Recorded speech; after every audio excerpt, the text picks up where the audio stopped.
মন ভালো নেই আজ বহুদিন ধরে। হাসি আর কষ্টের মাঝখানে একটা শূন্যতা জমে গেছে।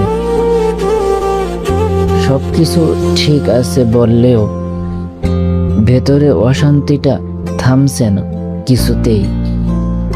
কারোর সঙ্গে কিছু ভাগ করে নিতে ইচ্ছেও করে না, কারণ সবাই শুধু শোনে, কেউ বোঝে না। কেউ বোঝে না।